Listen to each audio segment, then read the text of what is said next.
All right. Happy Friday, everybody. So I just went ahead and dropped some rules of the road in the chat. We also started recording today's session. So keep in mind, anything you share here, will be saved and uploaded to our YouTube later. Throughout today's conversation, feel free to drop questions in the chat. We'll be monitoring the chat. Be mindful of any background noise you might have when you are speaking, and when you are not, please keep yourselves on mute. Make sure to keep your camera positioned on your beautiful faces. Feel free to use the raise hand feature as well, or the chat box. For raise hand, look for the I believe it's the reactions tab, and then within there you'll find the raise hand feature. And make sure you are sharing the road, so making sure there's space for everyone to participate and not monopolizing the conversation. We want to stick to facts and not kind of get into the weeds of, victim blaming, speculation, or any inflammatory language. So if anyone else has any rules of the road to share, please drop those in the chat. Otherwise, I thought it would be great to do a round of introductions. So I'll give it a minute for anyone to add any additional rules of the road.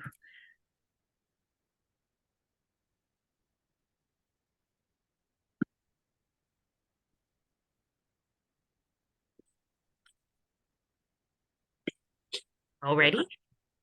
And so moving right along, if you would like to, I will name someone, ask you to come off mute. So if you could then just share your name, your pronouns, where you're calling in from, and if you have any affiliation with any groups.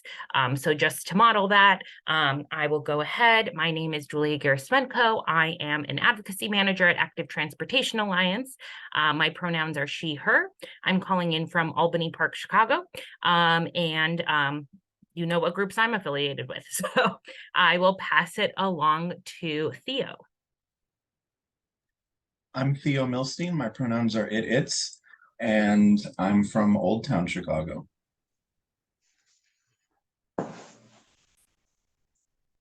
And then Theo, would you go ahead and name someone else to go next, please? Jim. Good afternoon. Jim Merrill, he, him pronouns. I'm also on staff at Active Transportation Alliance, and I am calling in from my basement in Mayfair. And I will pass it to Michelle. Hi, everyone. I'm Michelle. My pronouns are she and her.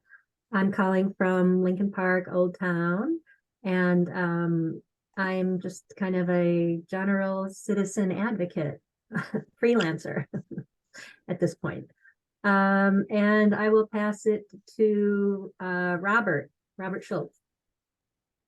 Hi, everyone. I'm W. Robert Schultz III. I'm on staff at Active Trans. Use he and him, and I'm calling in from Belmont, Cragen. And I'll pass it on to Elu Banks.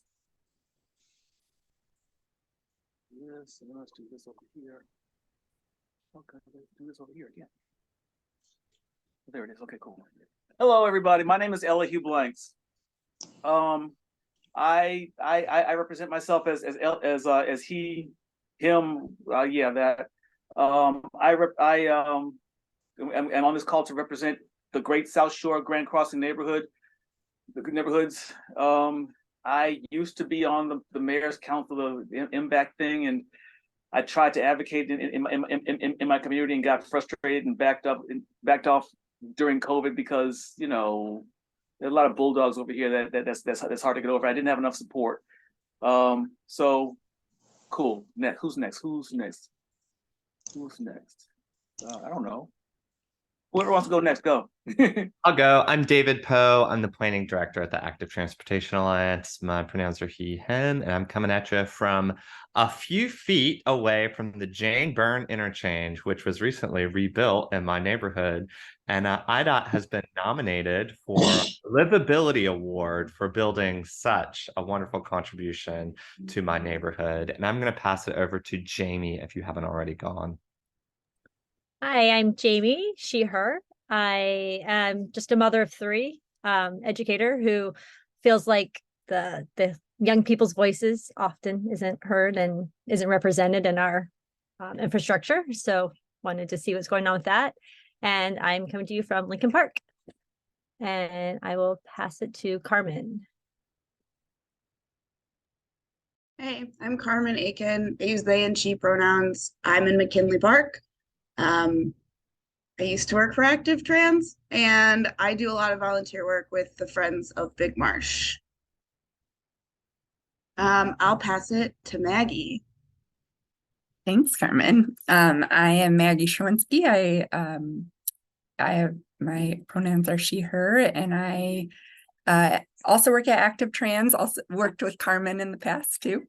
So hi, Carmen. And I live in Ukrainian Village in Chicago. So I will pass it to Roger.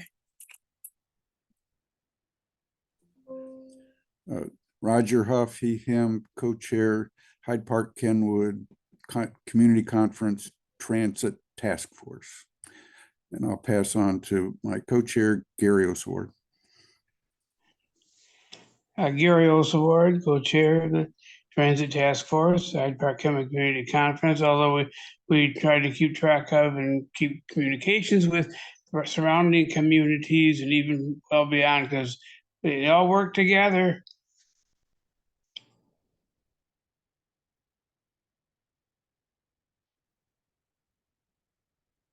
And pass it on to whoever's next. Well, you can't tell from participants. Ethan? Yeah, I can go. Hi, my name is Ethan Salzberg. I use he, him pronouns. I live up in Lakeview and am generally affiliated with Bike Grid Now.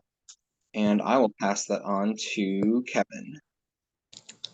Thanks, Ethan. I'm Kevin Deckinga, he, him. I'm the Director of Development at League of American Bicyclists in Washington, D.C., but I live here in the Avondale neighborhood. I'm a former Active Trans staffer and a volunteer with Chicago Family Biking. Thanks for organizing this. Boy, who hasn't gone? Samuel? Hi, everyone. My name's Sam. I go by he, him, and I've lived all over the place, but currently live up in Sauganash, and just an advocate for making all of the biking and public transportation infrastructure in the city better. So love everything that Active Trans and Bike Grid Now and the Chicago Family Biking communities is doing. So just here for more improvements. Excited for the news today. And I think Arnold hasn't gone yet, so I'll pass to Arnold.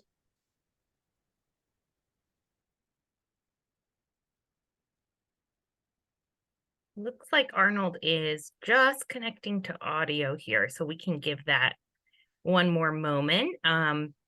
But while, oh, here we go. Arnold, I know you're just joining us, but we were doing a round of introductions. If you wouldn't mind sharing, either coming off mute and sharing your name, your pronouns, where you're calling in from, and if you have any affiliation with any groups. Hi, this is Arnold Bradford. I'm Executive Director of Crossroads Collaborative. Most people call me Mr. B. And of course, I'm with Crossroads Collaborative as well as on the board of Alliance of the Southeast, and a number of other community-based organizations. And I've been working with transportation issues for a decade now in the southeast side of Chicago. So anyway, I'm familiar with a lot of you here at the meeting today, so it's good to see everyone. Great to see you and everyone else too. Thanks everyone for taking a minute to introduce yourselves. We think it's helpful to first off build community and just have a sense of where everybody's calling in from, and any group affiliations that might be in the virtual space today. So we're going to go ahead and dive into some updates that we have, the Active Trans staff, and then we'll also try and save some time for any updates you all might have towards the end of the call. So So fear not, you'll get a chance to contribute and or ask any questions. So thanks again for joining us and being willing to spend some time over lunch today. I guess first off, we'll have some updates from Jim if you want to get us started on our Safe Streets for All work. Good afternoon, everyone. It's awesome to see so many familiar faces and a lot of new faces as well, and names. So I'm Jim Merrill, the Director of Advocacy at Active Transportation Alliance. Cast your memory back to earlier this year. We worked with a lot of the groups that are on the call here in our Safe Streets for All coalition, including Chicago Bike Grid Now and Better Streets Chicago, Access Living, Chicago Family Biking. And the Transportation Equity Network, which is a big coalition of a couple of dozen community-based organizations from around the city of Chicago to put together our Safe Streets for All Transit That Works platform, which was really our way to engage candidates for mayor and city council around sustainable and equitable transportation issues. On both, traffic safety and our somewhat beleaguered transit system. So one of the updates that we have kind of coming out of yesterday's Chicago City Council meeting is related to one of the planks that we pushed during that election outreach, and I think a lot of the folks on the call here were a part of that and helped us push out, candidate questionnaires to city council candidates, and also talk about this at our mayoral forum in January. But let me drop in a link to the platform if you haven't, if you're not familiar with it. But that's a lot of the work that we've been doing since the election is to kind of pursue elements of this into actual policy change. And just yesterday we had a final passage of a fatal crash legacy reporting ordinance that really helps to address one of the planks in our Safe Streets for All platform, which was really beefing up our fatal crash response in the city of Chicago. And so a lot of this work has been happening. Whenever there's a fatal crash in the city of Chicago, there is an investigation that takes place. A lot of it is carried out by the police department, or sort of an opaque process. And so the ordinance that was passed yesterday and that was championed by Alderman Deborah Silverstein from the 50th Ward really helps kind of open up that process to the public in a way that's really important for transparency and accountability, and ultimately is going to help give us more tools in our toolbox as advocates to get street improvements done on the ground in our communities. And so the ordinance does a couple of important things. One is, in the wake of every fatal crash, there's now a law saying that the Department of Transportation has to do a traffic crash analysis, understand what happened.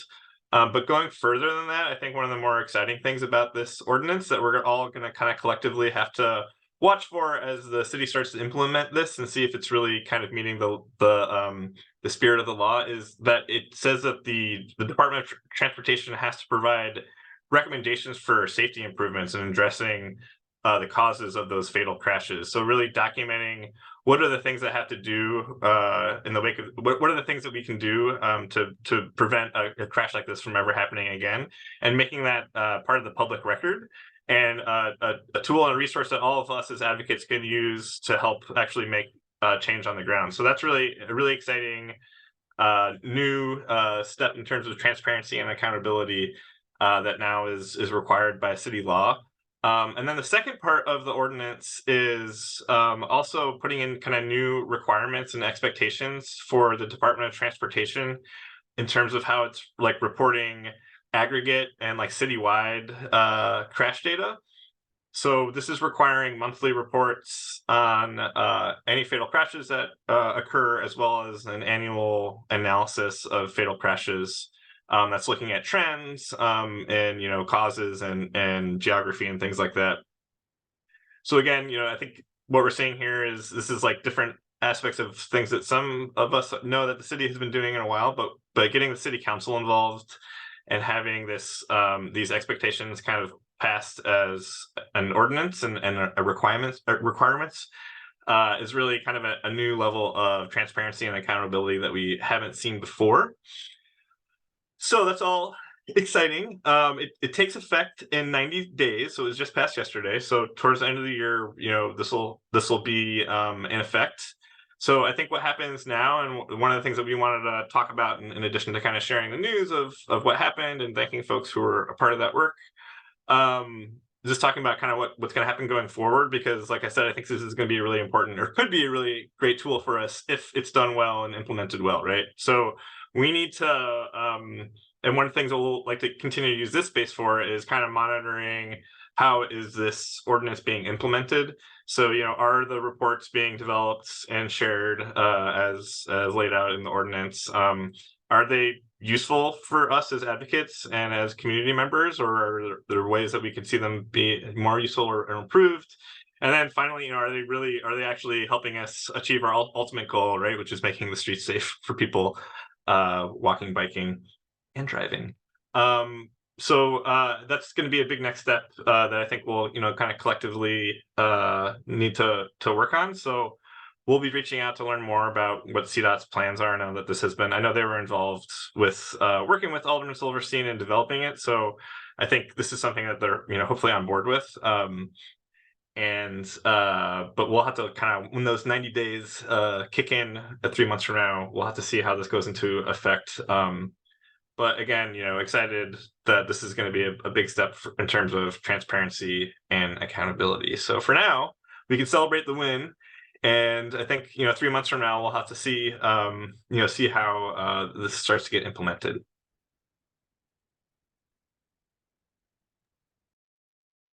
Great. Thanks, Jim. Any questions or comments on the fatal crash ordinance that passed yesterday?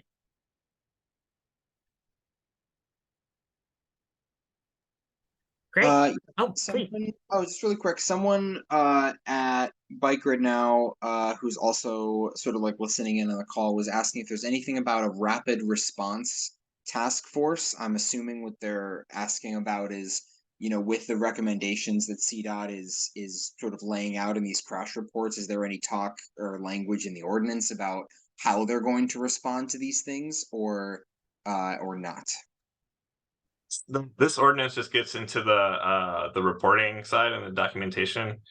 And then what's new, I think, is this mandate to develop recommendations for safety improvements. So I agree. I think the next level would be then how do we start building the policy, to ensure that they're being held accountable to those recommendations. But yeah, for now, it's more focused on the reporting side and the development of these alternatives for safety improvements.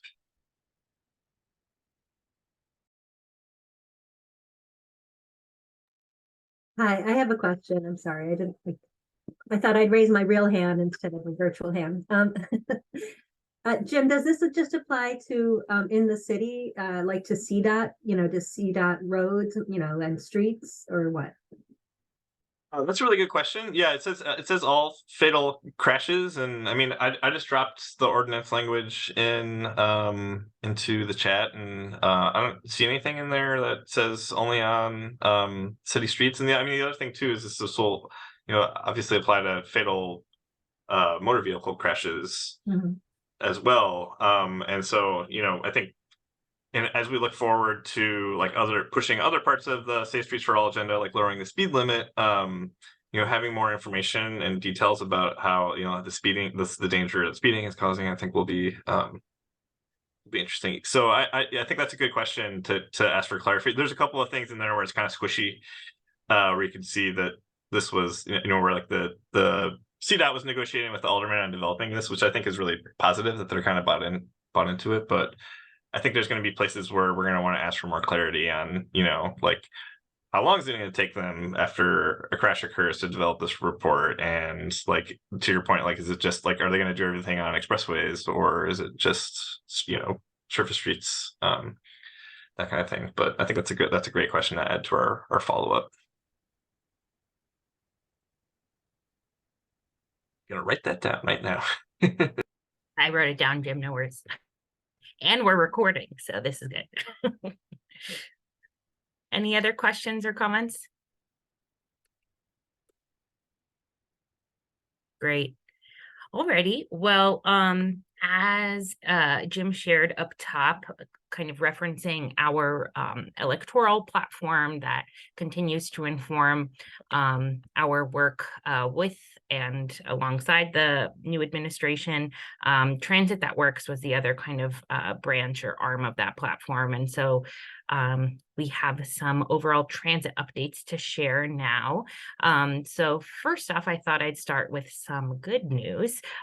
So I'm not sure if folks saw, but since COVID hit, CTA finally reached over 1 million rides earlier in September on several days, not just one. So clearly people are using transit, they need transit, and it's important to kind of acknowledge this since we are facing a kind of a critical moment in terms of the future of transit.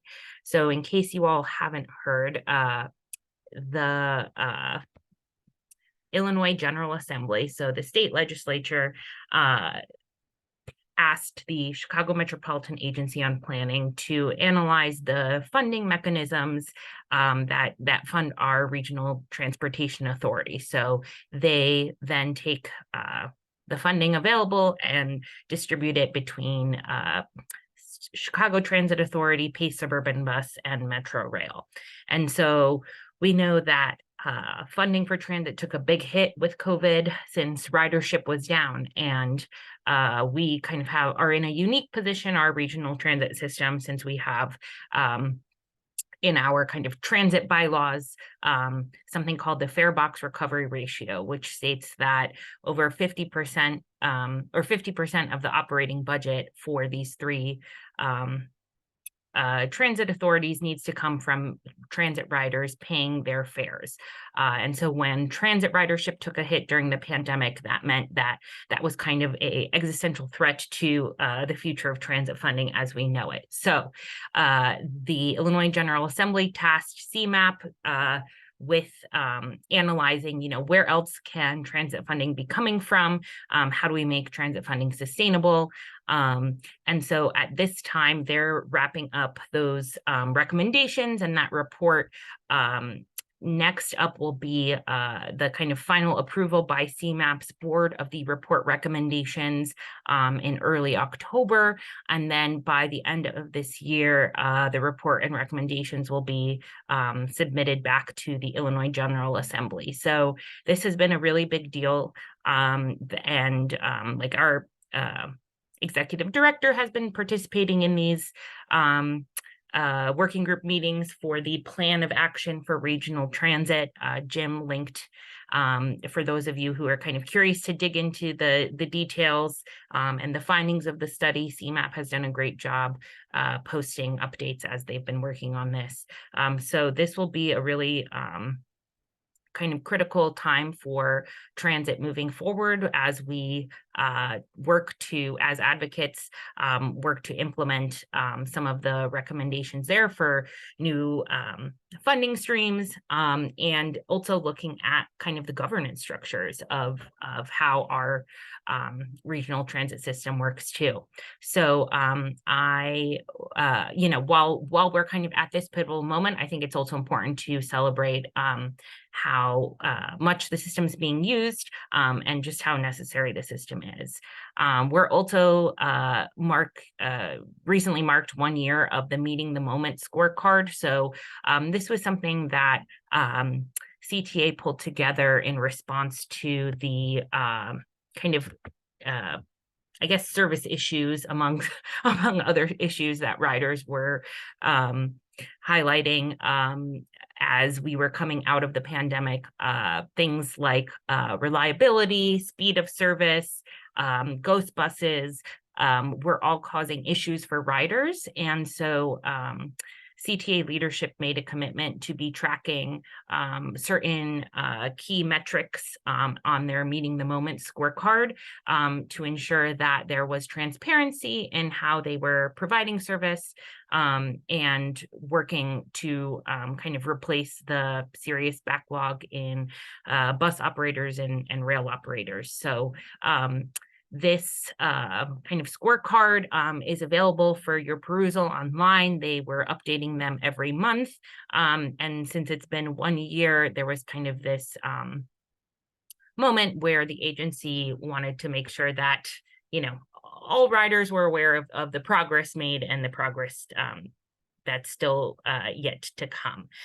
So feel free to spend some time looking at that. We can hold time for questions towards the end. And then just one other kind of high level update we wanted to share as our bus rapid transit work and organizing continues.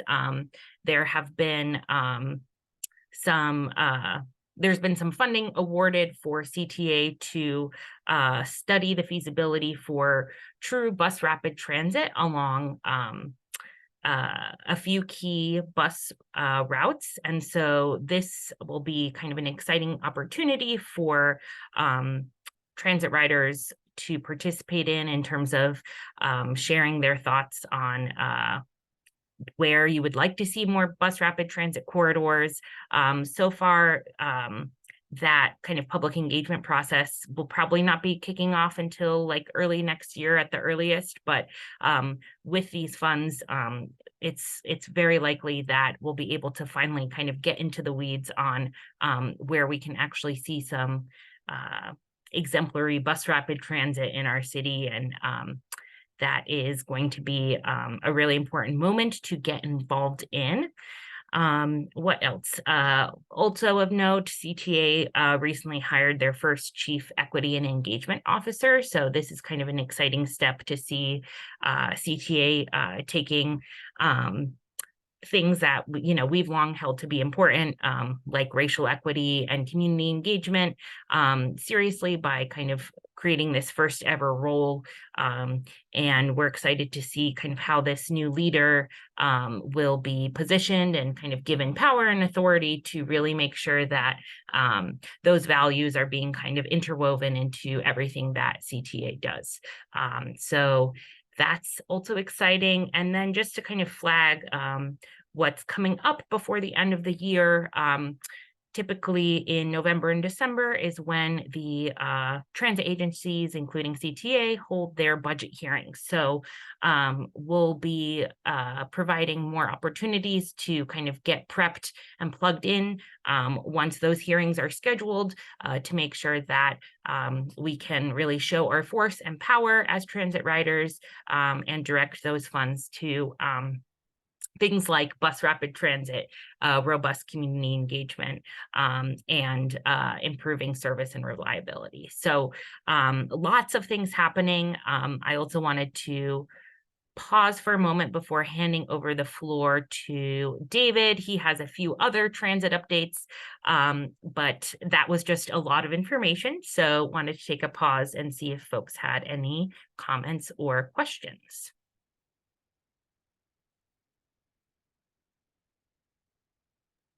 Yeah, Julia, you managed to name two of the tiers that the park group looked at, but the third tier is probably of most interest, and that's the transit we want. Sure. Yeah. Do you want to kind of expand on that, Robert, please?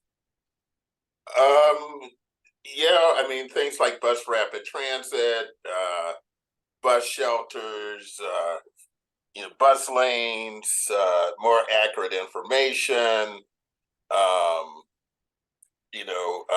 cooperation among the agencies, not so siloed, put the rider first in the considerations, things of that nature, recognizing that 300,000 of our Chicagoans are people with disabilities of one sort or another, all sorts of things like that. there'll be additional opportunities to engage people so that people's voices are heard. There, because I think there'll be some tensions. Well, I don't think there's already tensions out there around the preliminary report. You know, city versus suburbs, labor versus business, people not valuing transportation at all.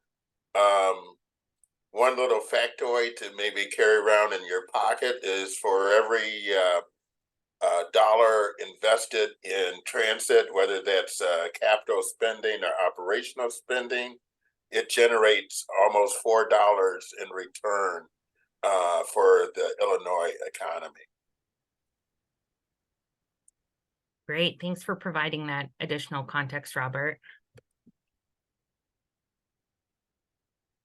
Any other questions or comments before I hand the floor over to David?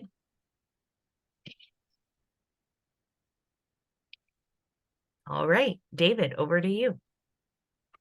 Hey, everybody. I'm David Poe with Active Transportation Alliance. Part of my role is to monitor what we call regionally significant projects. Those are big old projects that impact the region, not just Chicago, not just Springfield, all over. So those are things like the casino, redefine the drive, the CTA red line extension, and other projects of the such. I'm also a transit planner by trade, and I did that for many years before I joined Active Transportation Alliance, and I worked at the Department of Transportation as well. So I'm often sent to sit on stakeholder committees for various projects across the region. So that being said, I'm going to dive into a couple of quick updates for you all. As I'm sure you know, the CTA Red Line extension has recently received a pledge of nearly $2 billion in funding through the Federal Transit Administration's New Starts program. So the project, which is a 5-mile extension of the Red Line to the far south side, this project can now go into what's called the engineering phase. And that is the phase where they finalize all the plans before they then resubmit the project plans to the federal government to get that big pot of money dispersed to start construction. So what's interesting about this particular project is that the project was pushed forward to facilitate better connectivity for the far south side and to provide residents better access to education, employment, and healthcare opportunities, and a faster commute to the loop. It'll save far south side residents upwards of 30 minutes in their trip into the loop. And so it's not being implemented using a standard sort of cost versus ridership metric that we would normally see in a transit project. And so this is a little bit more unique. We're not saying, all right, this is going to be the highest ridership project that we could possibly have in the region. This is more about connecting people to opportunity. And these communities on the far south side, many, many decades ago, were promised access to rapid transit, and that hasn't unfolded. Not because CTA didn't want to do it, not because Metro didn't want to do it, or PACE didn't want to do it. We have a very fragmented governance system here. And these agencies were all competing. They're all competing for money, and they all have limited resources. So we've had a CTA president and leadership, both in our city and our region, that have prioritized this particular extension. And we were very excited about this. We don't have any next steps for you right now other than follow this exciting project closely. We are on it. We are in all the meetings about the Red Line extension and the Transit Supportive Development Plan, and we're thrilled to see this project moving forward. And I'm going to drop a recent blog post that we did about this here, if I can get my copy and paste to work. And there we go, a little bit more information for you in the chat. If The next thing I wanted to give you all an update about is also about CTA. So as Julia mentioned, CTA released their Meeting the Moment plan and scorecard last year, and they've updated, made a lot of progress. And CTA has put out a lot of communications about hiring more and more. Oh, it looks like someone has their hand raised. So if anybody, I'm not able to multitask in the way I probably should. So I'm looking at my speaker notes. So if anybody has their hand raised, Julia, will you just call on them and interrupt me? Yeah, let's pass it over to Elihu. All right. Hi, I didn't mean to interrupt you like that. You could have kept on going, but since I've been called out, here we go. I remember maybe a year or so before COVID started, I was in Brunsville at a bike shop, and I was interacting with another rider, and he lived out deep in Roseland, and he would commute by bike from out there into the city to work, and he said it would take him a good 3 hours to push through all the traffic and the. So I just wanted to give a little shout out to the red line being extended to 130th.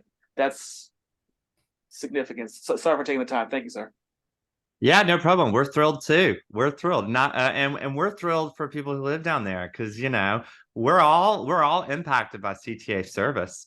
And we all want it to be faster. We all want better connections. And that's why we're educating members of the Illinois General Assembly every day about the PART recommendations. That's why we've been pushing for the red line extension.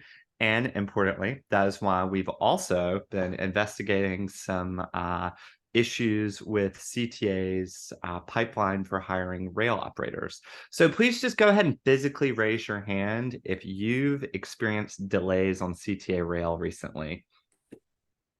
Me too. So turns out CTA has been very aggressive with hiring new bus operators. That's great. They're meeting their targets for hiring bus operators, but for hiring rail operators, they are not meeting their targets. And inside sources at CTA have revealed to active trans staff that the frequency of classes for training rail operations staff has decreased by half. These classes used to be every month. Now they're every 2 months. These classes used to have 18 people. Now they have 20. So CTA is saying that they have increased the size of the rail operations training classes when they have in fact done that, but they've reduced the frequency. So advocates anticipate a major cut to rail service come October because CTA has not been as aggressive as they should be in hiring and training people who work in rail operations. And so what you can do about that, I'm going to drop a talking points document in the chat for you all. And it provides you with the resources that you need to reach out to your alder, to reach out to CTA, to reach out to the press, and let them know that this pipeline issue is real and it's going to impact your life negatively. We have been hounding the CTA and everyone that we can about this issue in hopes of raising awareness about the problem and solving these issues. So the next item on my list is redefine the drive. So I'm sure you've all been following the redesign of North DuSable Lakeshore Drive, north of the Loop. And that's been an ongoing project for the last 10 years we've been involved in, Active Trans has been involved in, and I'm on the stakeholder committee for that particular project. And I wanted to let you all know that in those stakeholder meetings, based on the information that we're gathering, it is very unlikely that the project team is going to select an alternative that will be the project that they're going to move forward with that has bus-only lanes. There's a few reasons why we think that. And that is because the project team, which is CDOT and IDOT, the Chicago Department of Transportation, the Illinois Department of Transportation, and their consultants, have pointed to the fact that construction of large on-ramps for bus-only lanes seems to be a less preferred alternative to them, because they want to minimize the infrastructure footprint and prioritize the preservation of park spaces. And they've also claimed that the best performing buses in the country run along North DeSable Lakeshore Drive. So this is information that we've received that is not necessarily true. And we are very concerned that the idea of over constructing a bus only lane to make it less appealing to somebody and to give them a false choice of park space versus transit infrastructure is misleading. We are very concerned about that. And I have lost my cool in many IDOT and CDOT meetings on behalf of you all, because we all want to see bus only lanes on this project, but we will not likely see those bus only lanes, unfortunately. So our organization has decided to start launching websites for these types of regionally significant projects and plans like PART, like the Red Line Extension, so that we can provide advocates with the updates, the talking points, the tools, the websites, the news sources, and the language that they need to be the most effective advocates possible. And in that way, we can disseminate the information we receive as more of an inside-outside organization who are going to these meetings, but also want to maintain our relationship with these departments so they can still give us information that we can then share with all of our advocates. And so we're going to be launching a new website, and I wanted to give you guys a preview of that. And in the link, I'm going to drop our very first regionally significant project draft page for Redefine the Drive. And I'm going to drop my email in there too. And if you have any feedback on that page, the usefulness of it, the information that it includes, please shoot me an email. And now I'm going to move on to my very last update for you all, and push through on time because I know I'm taking up a lot of time, Julia, is that the Greyhound station in downtown is being sold and potentially redeveloped as a condo or a high-rise. And so I'm going to include a link to you all from the High Speed Rail Alliance, who are leading advocacy on having the city buy the Greyhound station, with a link to an email that you can send to various elected officials. But we would love to save this critical link in our transit system that connects our region to so many different places across the Midwest and the country. So that is all for me. And Julia, sorry for taking up so much time. But if you have any questions, you can either drop them in the chat, email me, or ask me now. I see we have one hand raised. Hello, it's me again. My wife complains that I raised my hand too doggone much. I'm sorry about that. That's how I've been since college. Just keep on going. I'm 47 now. As I understand it, Greyhound never owned that station. It's privately owned by a landlord who rented it to Greyhound, who's been renting it to Greyhound, and now that property is getting valuable, so they want to make some money off of it. That might be significant in our lobbying efforts. Yeah, thank you. So is our understanding that the Greyhound bus station, I believe, is owned through Greyhound's real estate conglomerate. So it does get kind of messy. But in that blog article that I shared, there's a link on the real estate drama behind there. So thank you. Thank you for that point. And then we had a question in the chat. Will we ever get the McDonald Bike Center back from the CPD? I am a newbie to Illinois. I've only been here for 2 years. I've not heard of the McDonald Bike Center, so I'm going to defer to someone else on that one. It also doesn't ring a bell for me either. Jim or it's in Millennium Park. Yeah, I mean, I know there's a lot of people who are heartbroken when that closed, but I think my understanding is they weren't able to keep it going during the pandemic. But yeah, I'm not sure or aware of any other plans at this moment to either open that up again or have like a similar like commuter facility downtown, unfortunately, but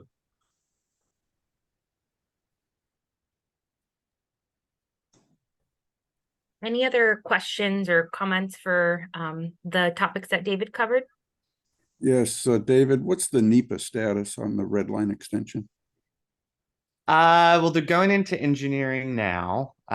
So the environmental impact statement has been released. It was amended last year, I believe, or earlier this year.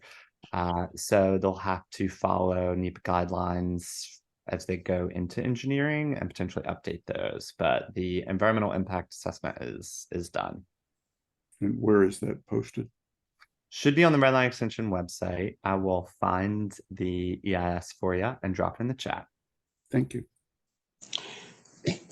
I have a suggestion with regard to the problem with the drive, finding the drive, is trying to find compromises with stakeholder groups that have other agendas that we share, but it's not, may not be a primary thing. They want more, they want the park extended out into the lake, which may be a problem, which may fight with the people that want not only shoreline protection, but they want the sand naturally moving along the shore. People who want more green, people who want various other things which would improve other kinds of transportation along there too. And you need somebody has to give, and there's of course only so much land unless you extend out into the lake. And with some people, that's a problem. So I think they've gotten to the point where everybody's sort of dug in. People need to get together and work together, including with Friends of the Parks and other such groups. Thanks, Gary. Reclamation groups. We've long maintained that we think that the project team needs to go back to the statement and need purpose, purpose and need statement, sorry, of the project. So go back to the drawing board and really start over, because this doesn't seem to work for many folks, apart from the folks that want to maintain a status quo of an interstate highway ripping through our front yards and our precious lakefront in the midst of a climate crisis. So we are going to continue to push for that. And we're going to continue to arm advocates or provide advocates with the information that we believe would be most helpful for people who want to get that project back to the drawing board. But it will require action from the governor, from the mayor, from the secretary of IDOT, from the commissioner of CDOT, and a lot of different elected officials. And so the group Better Streets Chicago are on the ground advocates working on this day in and day out. We, like I said earlier, inside meeting with these agencies, trying to gather all the information that we can on how we can most effectively bend this project. But it is a giant project with a lot of powerful backing. So we are also very concerned that there are so many high-level CTA or CDOT and IDOT staff that are spending so much time working on this particular project that stands to benefit a lot of well, I won't get into that. I'm going to pass over to Robert, who probably has a comment or two. Yeah, I don't pretend to be an old school Chicagoan. I've just only lived here for 33 years. But if you look back in Chicago history, there's been two instances where major infrastructure stuff was proposed at one point or another and never took off the ground. I guess at one point in time, there was a proposal to build an airport in the middle of Lake Michigan, and that was killed. And then Cicero Avenue was supposed to be like an interstate highway, connecting highway, and that didn't happen. So I'm just raising these historical incidents to say that it's possible to kill some misdirected public projects, and Chicago has a rich history of doing so.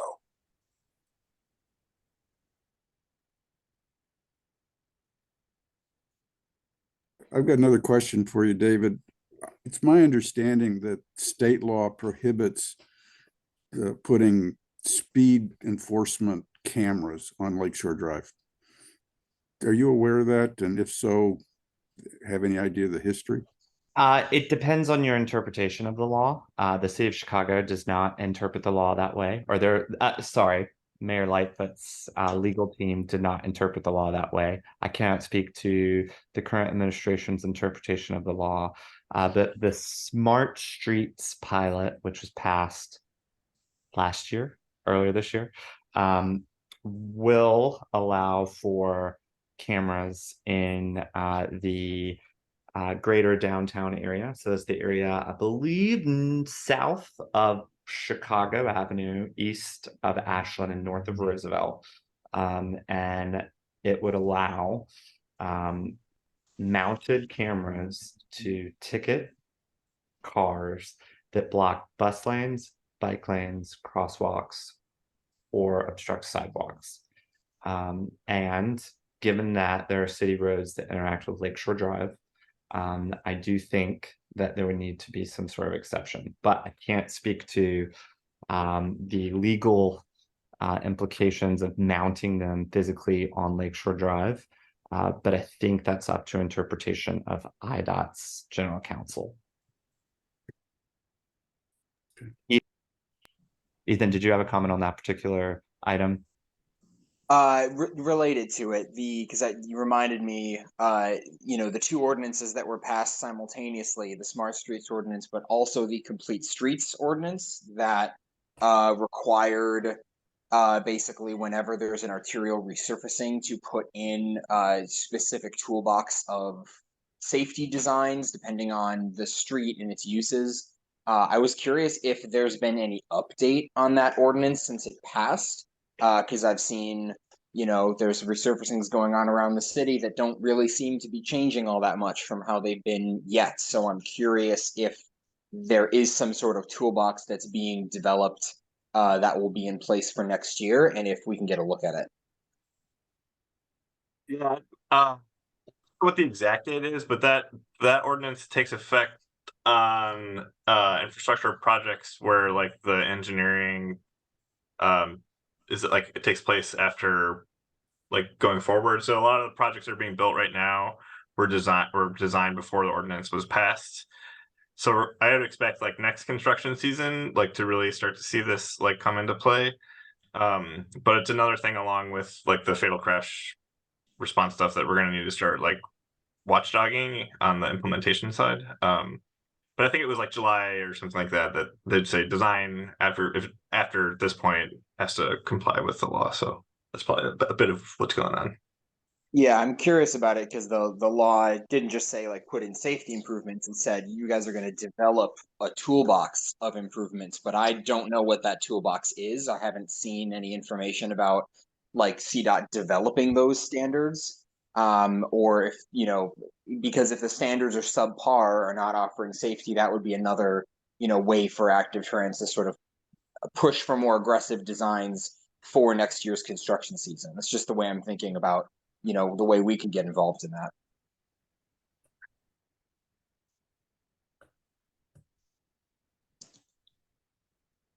Alrighty. Well, we just have a few moments left, so I wanted to take the opportunity to share just one or two more updates. I'm not sure if you all remember, we had prior to the pandemic, a pretty active ambassadors program where we trained individuals on our campaigns to be helping spread the word on our mission, collecting petition signatures, and other types of advocacy skills. And we are kind of reinventing, reimagining that program.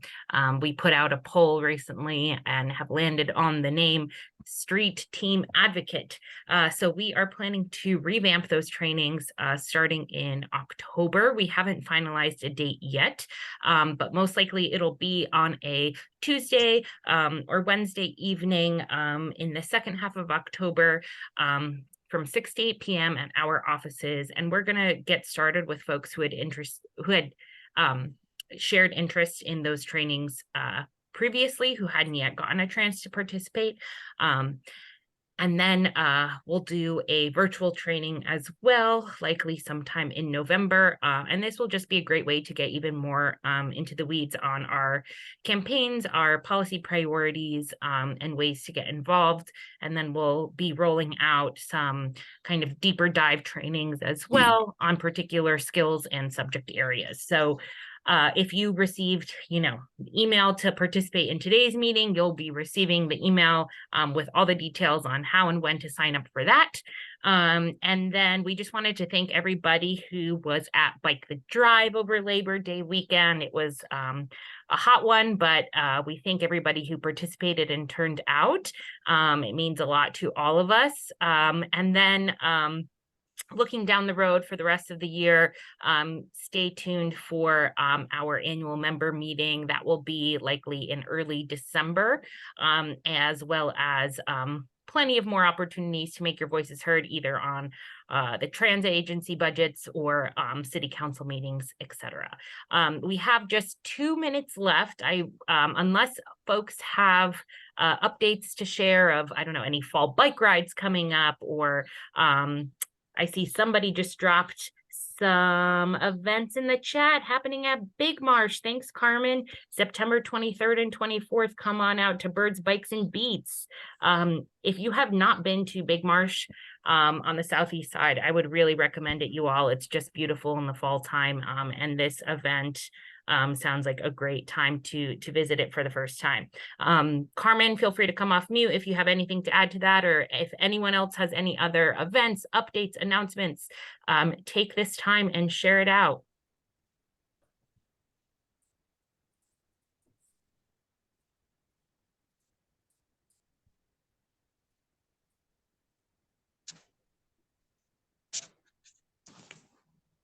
All righty, well, thank you everyone for your time.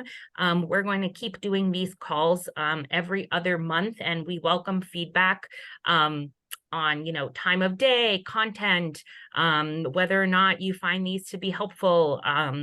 And we will definitely take your input and try to make these even more useful and accessible in the future. So I believe the next one we have scheduled is Friday, November 10th at noon once more. Great. Arnold, yeah, please be in touch and we'll be sure to share out Crossroads Collaboratives, meetings, trainings, all of that good stuff on our social media channels as well. And yeah, thanks everybody again for joining us. This recording will be up on our YouTube channel soon, and we'll share out all the links and resources shared today. But thanks again for joining us on your Friday afternoon. Take care, everyone. Thank you.